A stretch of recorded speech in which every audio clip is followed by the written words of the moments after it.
I'm going to talk a bit about some of the research background that was referenced here. I'm going to talk about library collections in that context. And I have two big themes or topics that I want to talk about, but I need to do some setting up of that. And then, as I say, talk generally about library collections. This, by the way, is a library that you recognize, and one in which I spent a lot of time, rather too much time, because as I was talking to John Cox earlier about long ago, and one or two of you maybe still in the audience know that long ago I spent rather more years than I should have trying to get a BA out of this institution. So I spent a long time in this library, longer than I should have.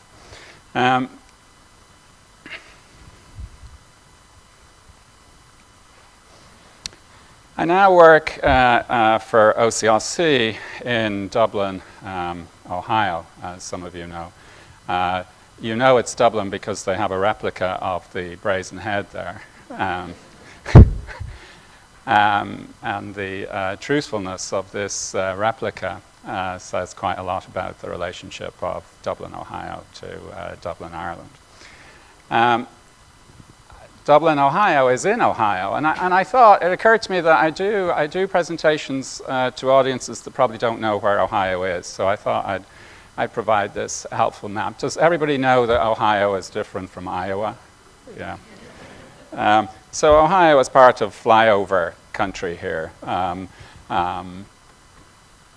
that's where it was. I chose this map so that you could also see where Greenland was.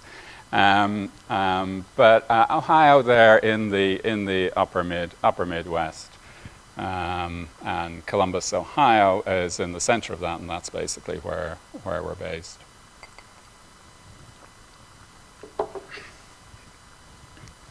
Okay. So I'm going to talk about collections. I'm going to say a little bit about changing characteristics of collections, as I say, as a setup. And one of the things I think that has come up over the last few years, which is maybe a little bit difficult for larger collections-focused research libraries, but in general the idea that collections are now a service. We're used to thinking of collections as the core of what the library does, and the library services as built upon the collections, and this is no longer really the case. Collections are a service among other services. This is my favorite library website. It's Monash University in Australia. And I quite like it because it tries to tell a story. It tries to tell a story about the library. It's not just a search box and a straggle of services, which is what most library websites are. It tries to tell a story about what it is that the library does, how it does a job for the various users that come to the library. And the way it presents the library is as places. You have libraries, and there they really mean places. So the library as place, a study space, a social space, a space where you encounter expertise or specialist services.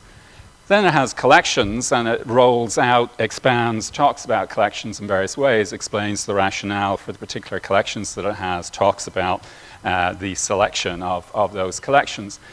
Then really under research and learning skills, it talks about student success. So it talks about the services that support learning, the services that support students in the ways in which they need to move through their studies.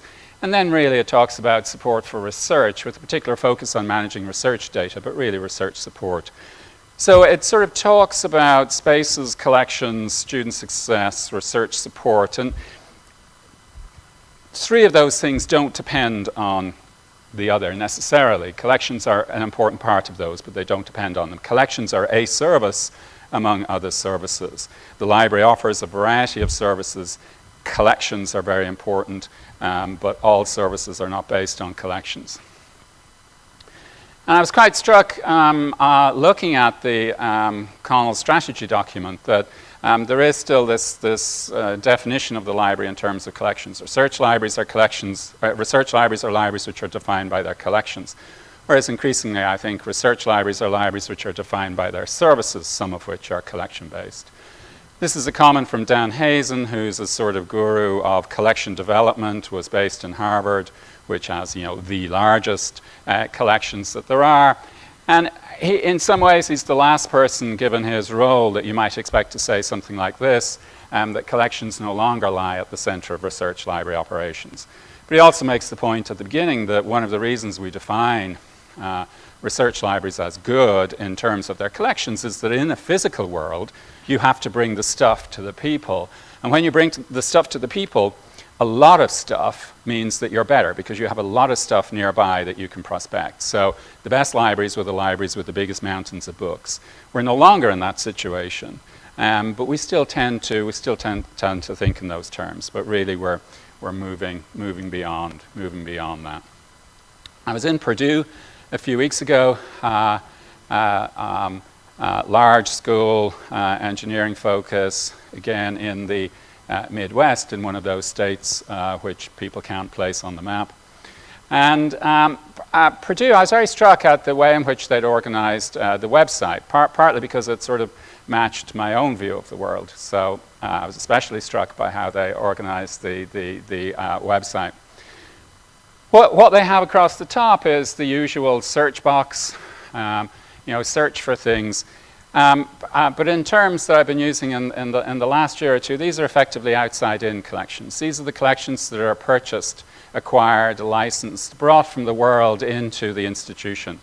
They're the books, the journals, the other resources that are acquired and brought to the institution. They're outside-in, they're acquired for the use of researchers and students at Purdue. But then, along the bottom, they have arranged a set of resources which you probably can't quite make out, but these effectively are inside-out resources, and they have three things here. They have an institutional repository called Purdue ePubs, a digital document repository, blah, blah, blah. They have e-archives, the digitized archives and special collections of Purdue University, and then they have PUR. Purdue has developed a research data management platform called PUR. They're one of those institutions that's invested heavily in local research data management, so they have a platform for research data. So what they have along the bottom is those collections which are institutionally produced, which the institution has a role in preserving, in managing, in disclosing to the world. So they're effectively inside out. They're collections that the institution manages and wants to share with the world. They want to share with their own students and faculty, but they want to share those collections with the world as part of their contribution to scholarship, as part of their reputational enhancement, as part of what it is they do as an institution of learning and education.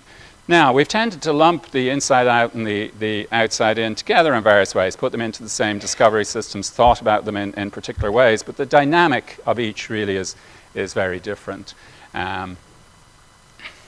Then what they have is what I call a facilitated collection. Under Discover, they have subject guides, and then they have interlibrary loans. So they have a range of things that go beyond the collections to facilitate access by people to resources. Subject guides, really quite interesting. The growth of LibGuides, they're like tribbles, that the Star Trek things that just keep multiplying, Every library, you've got a few pages of resource guides. The next time you look, the whole thing is taken over by resource guides. They're everywhere. But I think they're an example or a signal of how the service to the user needs to go beyond what's in the collection. So you're facilitating access to a range of things arranged around user needs. The same with resource sharing there. Purdue is part of something called UBorrow, which is a system within the Big Ten, these large land-grant powerhouse research universities in the Midwest. So a person in Purdue can get a book from any other library in this system within 2 days. And then you have a collective collection. That's the UBorrow, the access to this collective collection. As I say, if you are in Purdue, you have this resource of these large research libraries, 13, 14 other large research libraries available to you as if it was your own collection. You just put in a request and it's there within a few days. So that idea that increasingly those institutions are moving to shared management of their collections and making those available to users. So in terms of some of the terms I'm going to use, I quite liked the way that Purdue sort of lays these out in various ways, giving us this expanded view of collections. In terms of thinking about collections in those ways, we've been using a grid for a while, 2 axes, low stewardship, high stewardship, in few collections, in many collections. So sort of uniqueness versus care or cost. And if you populate that grid in the upper right-hand side, in many collections and high stewardship, these are effectively the core, historically, of library collections, books and journals that are distributed to multiple places. Highly stewarded, there's an industry devoted to their management. They attract the bulk of library staff attention. There are professional practices associated with their management. They are supported by a supply chain, quite complex. They're supported by a whole industry of supply. Down here, in few collections, but also highly stewarded, you've got special collections. You know, they're special because they're stewarded. They're special because they're only in a few collections. Archives, special collections. Over here you have a category that's becoming much more important. Currently low stewardship and in few collections, research and learning materials. These are the materials that institutions are generating in support of their research and support of their learning. And I'm going to say quite a bit more about those. Then up here, cheating slightly, you've got the open web. In many collections, low stewardship. In many collections, because you have access to an index, you can cache, you can mirror, you can pull in, you can point to. A lot of LibGuides point to a lot of resources available on the open web. So that gives you these 4 categories: open web resources, published materials, special collections, research and learning materials. Bulk of library attention goes to the top right-hand quadrant. What I'm going to say is that increasingly the library attention has to look at the whole quadrant because the users are interested in the whole quadrant. But also we have to carve out attention for what's below the line because that stuff needs to be managed, especially by institutions like those in this room. So again, thinking about outside in and inside out, the above the line is outside in because it's stuff in the world that you want to bring in. And there you're interested in discovery. You want to support discovery of stuff that's in the world. You're interested in acquisition. You're interested in pulling stuff in. Below the line is inside out because it's stuff you want to share with the world. It's stuff you want to push out, the research and learning materials of the institution, the special collections of the institution. There you're interested in discoverability. And this is a switch, I think, that we haven't made. You want to ensure that the stuff that you have that you want to share with the world is discoverable by the world. Not just discoverable by the people at your institution. Discoverability by the world is very different than a discovery service. You know, you want the stuff in Wikipedia, you want good search engine optimization, you want it to rank well in Google. And those are types of things very important to the library, to the institution, to these materials that we haven't really fully grappled with. And then there's a stewardship issue over time. How do you manage this work? What is the institutional responsibility to the research data produced in an institution, and how does the institution discharge that responsibility? So very quickly, I'm not going to go through these, just some of the characteristics of each quadrant. The upper right-hand side, monographs, we're beginning to manage these in a different way. Less so perhaps in Ireland than in other parts of the world. There's a huge emphasis now on managing down print and bringing up shared print infrastructure. This is a variety of new consortia, a variety of new arrangements have emerged to begin to move large print collections into shared management. Manage down local print because of the demands on space, because of the ways in which resources are used. So we actually spend a lot of our time dealing with people who want to manage down their print, providing intelligence, decision support services there.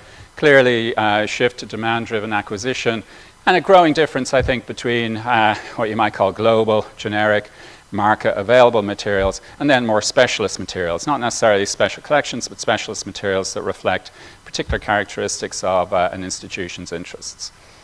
If you think about journals, we tend to focus a little bit on articles, open access, but really, and this goes to what was being said earlier about research, really what we're in the middle of is this change as publishers really are switching to becoming broader workflow support services but also the whole practice of research is changing, so that publishing increasingly is just one of a set of services within a broader research workflow situation.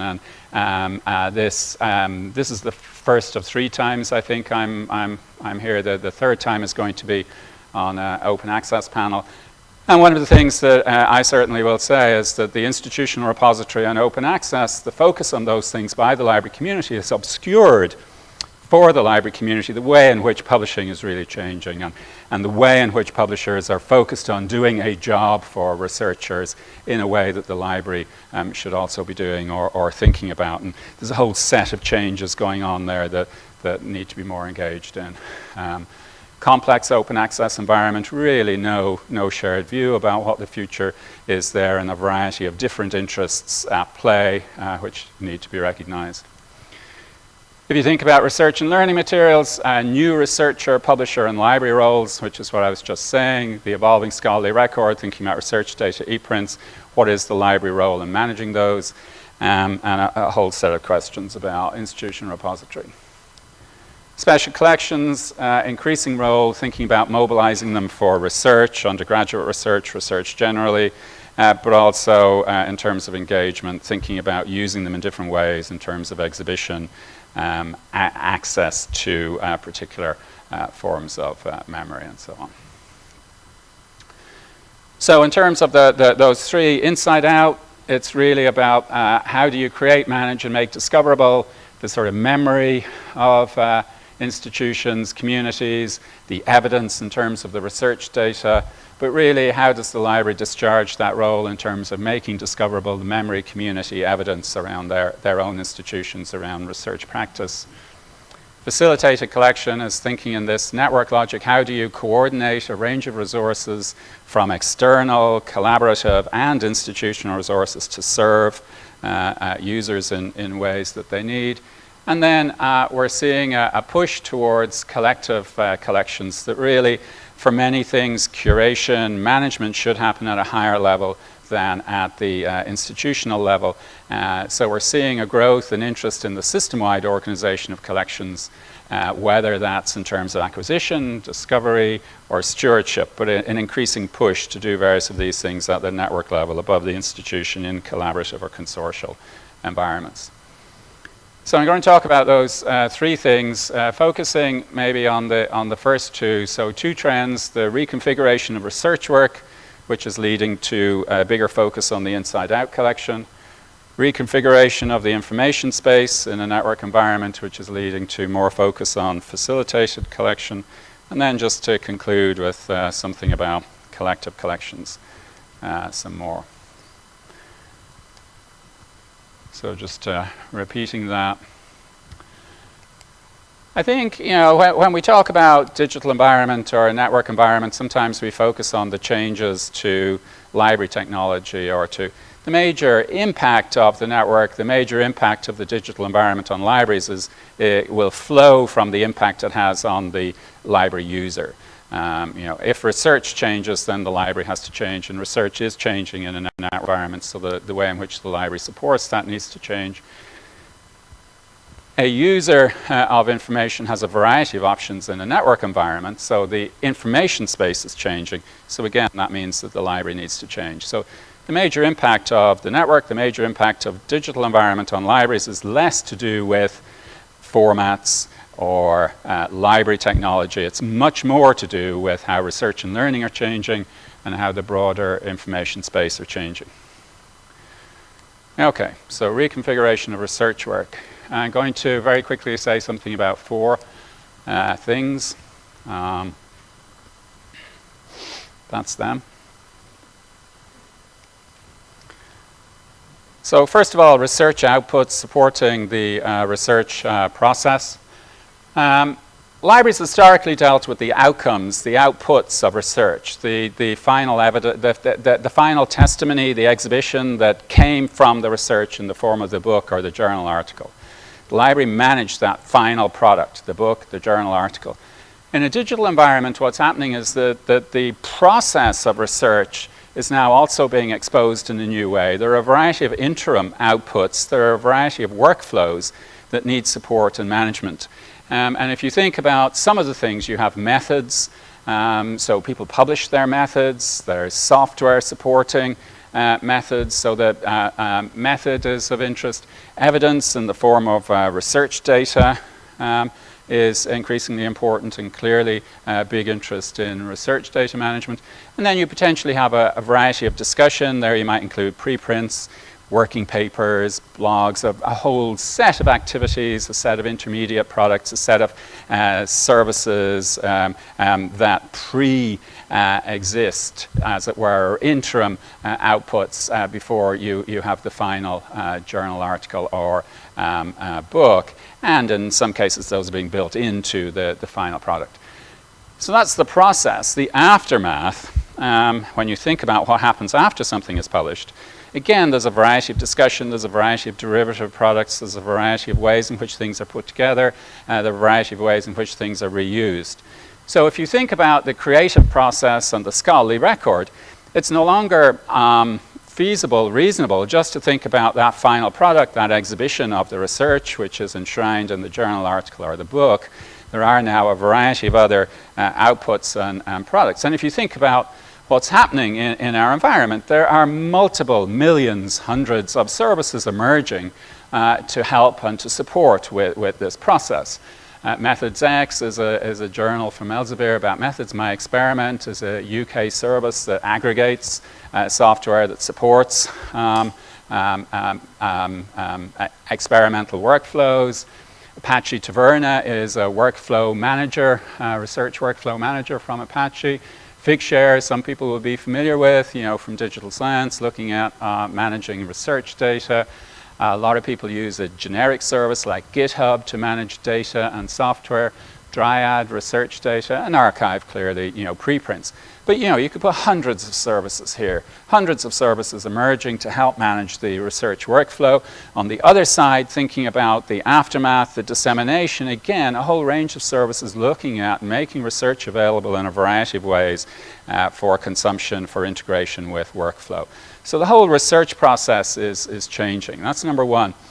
Number two, if you think about expertise, reputation, for many researchers now, identity, workflow, and content are blurring. Your identity is bound up with your research outputs, which are bound up with a network presence, which is bound up with the workflow that you use. So one signal of this is the use of various profiles. I had a look. I was looking at Queen's website. If you look at this is a sort of expertise portal. Researcher portal powered by Pure, the Elsevier product Pure. The most downloaded article from that site was by this person, Helen Noble. If you look for Helen Noble, you discover that she manages her own ResearchGate presence. She's got a presence on Google Scholar, but she hasn't actually finished it, if you like. It's Helen Noble, unknown affiliation, no verified email. And a range of researchers are populating a range of these services. Not everybody, not all disciplines, very variable. But for many people, again, if you look at what the environment is producing in terms of services, this clearly is a big driver. Especially when you think about the type of assessment regimes, the type of reputational economy that these people live in, you've got identity, workflow, and content increasingly blurring. And many libraries obviously involved in things like the Pure portal. Number three, what you might call R infrastructure, research infrastructure on campuses. So if you think about the creation, management, and disclosure of evidence, of memory, of the research process, you can see on campuses the creation of a range of infrastructure to support that. So you've got support for research data management, you've got support for research information management, or expertise profiling, or the research management process. Potentially you've got institutional repository, user education training, and then you may have a variety of ways in which you support digital scholarship, humanities computing, whatever, range of issues there. Now clearly, This is not all done by the library. This is an institution-wide effort where you have a variety of campus partners and players, and the library involvement is not a given. The library involvement really depends on local personalities and politics and the positioning. You might say the library involvement depends on positioning, personality, and politics. It's not a given because we're in a new world, we're in a changing world. The library involvement depends on positioning, personality, and politics. I need to remember that. Positioning, personality, and politics. And you can see, I mean, different institutions have different names for these types of things, but really the library role depends on how the library fits into that ecosystem. And individual researchers do things. We have this sort of relatively new role of research manager, typically within an office of research, an office of sponsored research, wherever research is managed. And then you have research support potentially from the library. I single out research manager here because I think it's really quite interesting from a publishing perspective. So this is a comment, and I'll come back to that. This is a comment by Annette Thomas, who's moved on since then, but at the time, interviewed by Against the Grain magazine, she was CEO of Macmillan Publishers. At the time, she said, her view is that publishers are here to make the scientific research process more effective by helping them keep up to date, find colleagues, plan experiments, and then share their results. After they have published, the processes continue with gaining a reputation, obtaining funds, finding collaborators, finding a new job. What can we as publishers do to address some of scientists' pain points? So publishing is not about publishing. Publishing is not about journal articles. Publishing is about making the research process more effective. And what publishers are doing is developing a range of new services to support that research life cycle, that research process that I suggested earlier. And they're doing this for a variety of reasons. One, because publishing on its own doesn't make any sense. It's part of this wider process.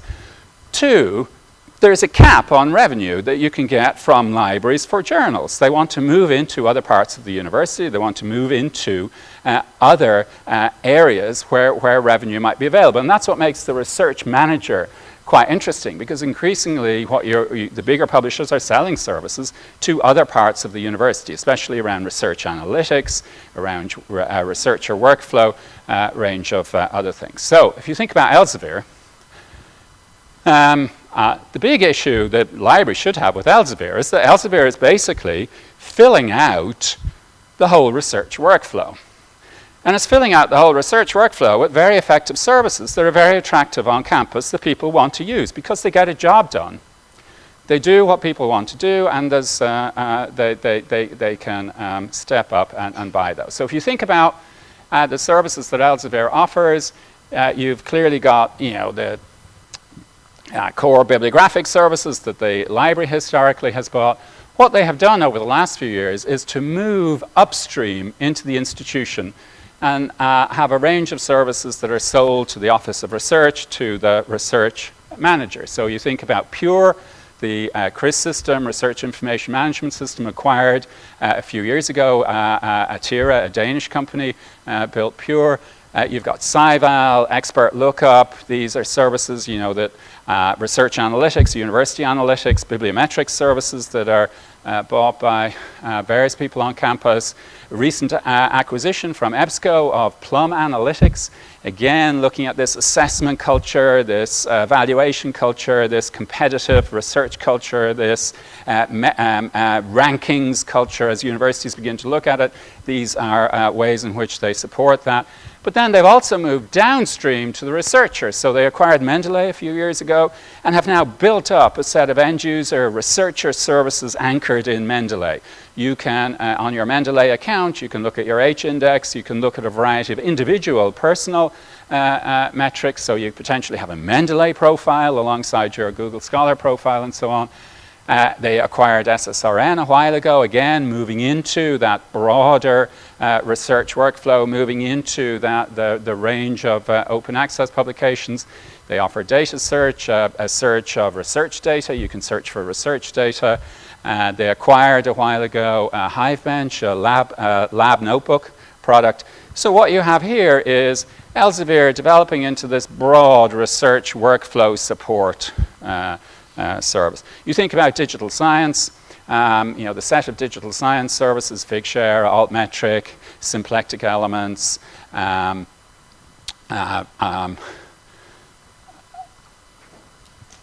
acquired a lot of attention of late.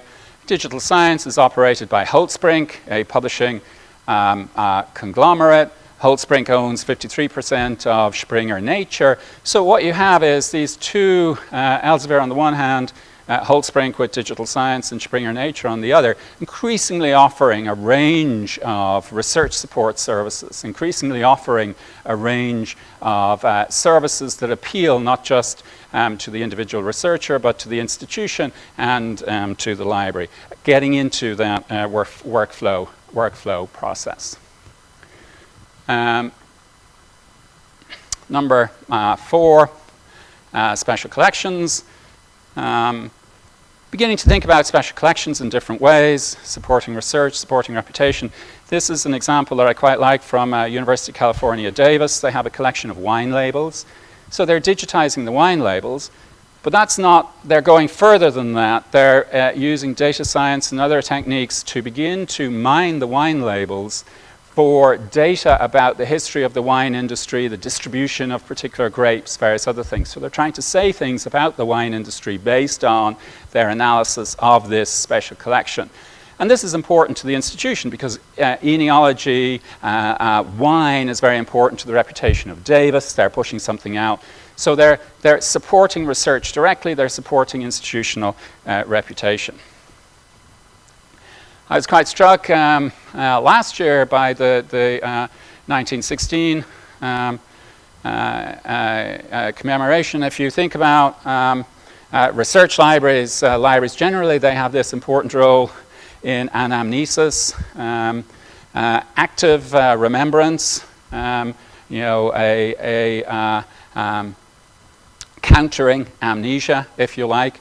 And the whole discussion around 1916, the relationship between 1916 and the World War, what you're actually remembering, the way in which that changed, really quite interesting. This is an introduction to a particular set of pages on the RTE archives, and really quite interesting by Miles Dungan, where he's talking about the way in which, in a time of calculated and culpable amnesia, so the official narrative around 1916, the exclusion of the memory of those people who died in the First World War, the selective account of what happened was effectively aligned with an official narrative, which in turn involved a calculated and culpable amnesia. I put up the War Memorial Gardens Island Bridge there, the long-term neglect of which, of course, was similarly a part of a calculated and culpable amnesia. So just thinking about, I think it would be fascinating to go back and look at the special collections, the library collections around this area, many of which were showcased last year during the various events, and to sort of think about the library role in anamnesis, the library role in active recovery of memory and active memory. If you think about the memory work that is required in history, in thinking about identity, the role of the library there, very important and interesting. Again, the title of the Conul document, Ireland's Memory, Ireland's Discovery. Memory is not something that's just given. Memory is something that involves work and active remembrance. And I think we had a very good example which could be studied with interest last year. So that was reconfiguration of research work by the network, leading to the desire to share materials with the world, to manage, create, manage, and disclose the memory, the evidence that is generated by the institution, and share that with the world. An increasingly important role for research libraries, not one that's been carved out in organizational terms. And some of the issues here, workflow is the new content. Thinking about the support for the research workflow, the research process, increasingly important. Reputation, increasingly important. Manage and disclose intellectual outputs, expertise of the institution. thinking of a shift from discovery to discoverability. And then this pushes you towards collective collections, because no matter how wonderful the special collections of UCD are, or Trinity are, they don't have the gravitational attraction that will bring people just into those institutions. So at what level do you aggregate these? At what level do you aggregate them for stewardship? At what level do you aggregate them for discovery? And really a right scaling issue there. So that is a not very often used feature of PowerPoint.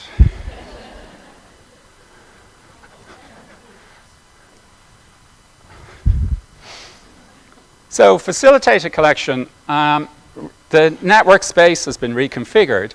Our users operate in a reconfigured network space, so information space. So if the information space has changed, wouldn't you expect the library to change if the library is part of the information space? The library continues to operate in many cases as if it manages the information space. It doesn't. It's part of a bigger information space. So if the information space changes, shouldn't the library change? And if you think about the ways in which the space has changed, this is just a slightly random list of services. This really came home to me, actually. My son was doing chemistry and having some difficulty with it. And after a while, I realized that his first default activity in relation to a chemistry problem was just to cut and paste it into Yahoo Answers.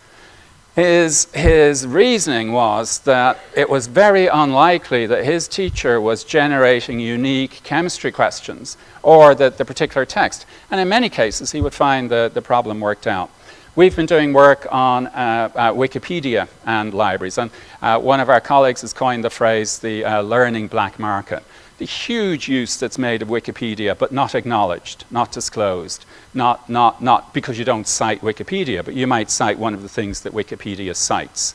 So there's a learning black market around Wikipedia, huge use. But if you look through, archive, SSRN, RePEC, disciplinary repositories, ubiquitous discovery through Google Scholar, ResearchGate, and so on, social discovery, social reputation management, Goodreads, library thing, reference, research, to go back earlier, Wikipedia, Yahoo Answers, Khan Academy, Figshare, Open, wherever you look, there are services, geared around doing various of these things. So the information space in which our users work has changed. I mentioned the Tribble-like resource guide earlier. I think this is partly the reason we've seen this explosion in resource guides. People want to provide access to resources that are not part of the library because they want to provide access to things that people need for their work or are interested in doing.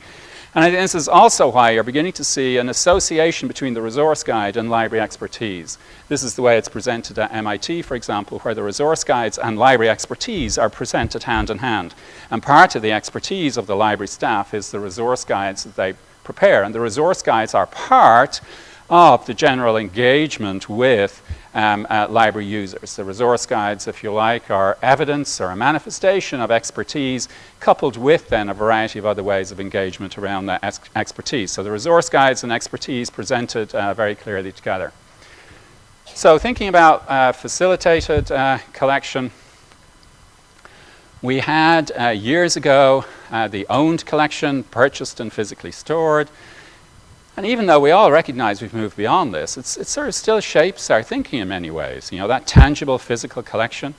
If you look at adverts or college, again, living in the US, you've got all of this. If you have appropriate age children, you get all these solicitations from universities, and there are millions of universities.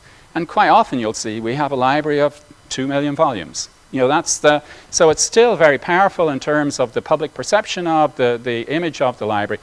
And on the other side, you have facilitated collection. So in a print logic, stuff had to be distributed to multiple local destinations. Network logic, coordinated mix of local, external, and collaborative resources assembled around user needs. A facilitated collection, an owned collection, purchased and physically stored, meet research and learning needs in the best way. So historically, we've seen a shift over along this spectrum, acknowledging that libraries do all of these things, and depending on what type of a library, you'll have a mix of these things in different ways. For a print collection, the value related to a locally assembled collection. For a facilitated collection, the value relates to your ability to efficiently meet a variety of research and learning needs. And if you think about what the library is there for, the library is not there to assemble a local collection. The library is there to meet research and learning needs. So how do you meet research and learning needs? What's happened over time is that we moved to interlibrary lending, to the borrowed collection, then we moved to the licensed collection, licensing stuff that wasn't available locally, moving into databases, then journals, then books. We're now in a situation with the demand-driven collection where increasing interest in this. Really quite an interesting flip there. Historically, in the print collection, the collection drove discovery. In the demand-driven collection, discovery drives the collection. Because in the network, people discover all sorts of things. And if you can't satisfy what they discover, then you're not doing what they need. And then we've seen in the last few years big push towards a shared print collection, especially in the US. Interest in the shared digital collection at various levels, regional, national, Europeana, broader, and interest in the evolving scholarly record and a variety of shared services there. And finally, libraries actually spend a lot of time, and it's diffuse across a variety of people, so it's not accounted for, in managing an external collection, pointing researchers at Google Scholar, proxied access to Google Scholar, including freely available ebooks in the catalog, creating resource guides for web resources. Actually, a lot of time goes into providing access to an external collection, and it's done in a variety of places. So if you think about what the library has done, it's sort of shifted over here, but in a sort of emergent, sort of unplanned sort of way, because if you were to ask how much time is spent facilitating access to things, the people who do this are spread across in various places, and it's a sort of, what used to be a reference role is now, if what used to be reference is now sort of assembling resources that are of interest to people, is that like collections? And it's, really in an elastic or expanded view of collections, there's a lot of activity going on. So we're seeing a reconfiguration of the information space by the network digital environment, emergence of a facilitated collection, and this means that the local collection is sort of, people are thinking about it as more specialized, as more distinctive. You have to get certain range of things, global things, general things, but then should you also be focusing on stuff that's a little bit more specialized to the interests of the institution and facilitating access to other things. This is an example local to us, Bowling Green State University, public university in Ohio, has a big focus on popular culture as a research area. And they have a focus, a specialization on popular culture resources in their library. Now, this isn't a special collection. It's what you might call a specialized collection. They're specialized collecting in a particular area. So reconfiguration of the information space by network digital environment has led to more of an interest in the facilitated collection, which in turn means that we're thinking about our own local proximate collections in more specialized ways. So some things emerging from this: specialization of locally acquired collections, a need for greater engagement to understand and respond to the needs of faculty and students, and this goes hand in hand with the general discussion about liaison, engagement, whatever, this is an important part of that. Diffuse responsibility for stewardship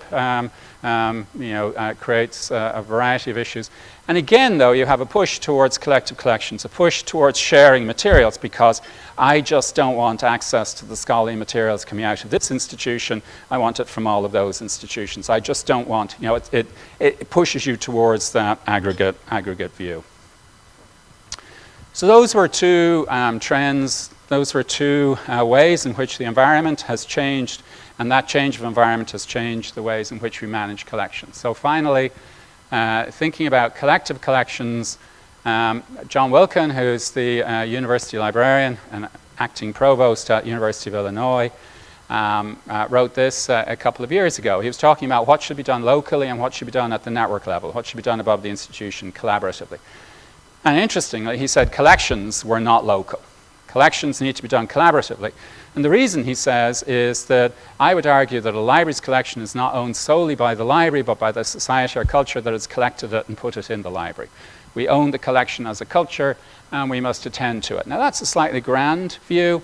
The more pragmatic view, and a view certainly I think that he would espouse, is that from a user point of view, he can't satisfy all of his local needs with his local collection. So he needs to begin to think about it more broadly. Now, as some of you may know, Illinois actually has major collections. It has focused on collecting, so it's one of the largest collections in the US. But what he's saying is that collecting really is something that belongs to groups of libraries. It no longer belongs to individual libraries. So collective collections, system-wide organization of collections, whether the system is a consortium, a region, a country. And you can think about doing that at different levels. Again, discovery or discoverability, sharing or acquisition, and stewardship. So if you think about operationalizing collective collections, you have something like the borrowed collection, the shared print collection, the shared digital collection, the shared scholarly record. Whoops, I put in the White Rose libraries at 2:30 or something this morning, so I forgot to animate it. Just talking about one's work. The other two I didn't animate because they were Irish. White Rose is the Leeds, York, and Sheffield. But if you think about activity under those, you have a whole range of activity beginning to think about collective collections, sharing activity at those levels. Borrowed collection, clearly a lot of interest in consortial borrowing, doing things to move collections up into a shared environment. Shared print collection, I mean, in the US, I would say in the next 10 years, over 50% of print collections will be in shared ownership. Shared digital collection, we've had a lot of interest at the discovery level. We've had some interest at the management or stewardship level. Shared scholarly record, a scattered range of initiatives pulling things together. So what level to do things becomes very important. If you think about shared print, I mean, research data, just take one example, Wageningen in the Netherlands is part of 4TU, which is a local consortium, but it's also part of a national consortium. So institutions are figuring out at what level to do things. This is OCUL, which is Ontario libraries, and they have a set of shared resources around books, journals, government data, and they have a new service for storage. They have an interest in resource sharing. So they're coming together to increasingly manage Ontario libraries together, moving towards this view of collective collections across a whole range of resources. And they can do that because they have a level of trust. So if you think about at what way to do things, where to do things, I think it introduces quite an interesting set of questions longer term. If you think about those outside-in collections, shared print, emerging shared print, consortial borrowing, web archiving, there you're interested in group discovery to delivery. You want the group of libraries, whether that's Ireland, whether that's Ontario, whether that's Ohio, to be able to access those, and you probably have some shared responsibility towards those. In an Irish context, you might put IRL there. You don't have the sort of union catalogue shared print type environment that you have in a variety of other environments, but you'd put that there as well. If you think about inside-out collections, research data, scholarly materials, digital collections, clearly group stewardship, I think, is very important there. The idea of some collective responsibility, because it's too difficult for Galway, Maynooth, everybody to actually think about building the infrastructure for research data, for scholarly materials, for all of these things. But what level do you do that at? Sort of national level may make sense. But then from a discovery point of view, what is the appropriate entry point? You may want a national view of that, but then you also want to think about how it interacts with Google Scholar, how it interacts with the variety of other ways in which people actually do their discovery activity. So I'm going to stop there, suggesting that when we think about collections, we have these three trends, directions underway, thinking about inside out, thinking about facilitated, thinking about collective. And over the next while, they're going to be very influential in how we think about collections. Finally, from an OCLC point of view, we've got a variety of reports and investigations of these issues, and I put those up for consideration. Thank you.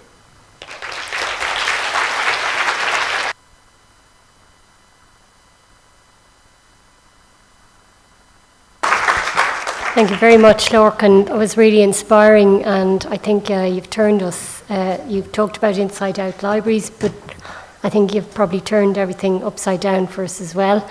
We've an awful lot to think about. I'm sure there would be lots of questions, but I am conscious that the next session is starting in about 2 minutes, and for those people going to the suites at the far end, they will need to go rather quickly. So I'm going to suggest that questions would be taken or put to Lorcan through the day. And it's my pleasure, just before we adjourn this session, to present Lorcan with a small gift from the committee as thank you for this keynote session.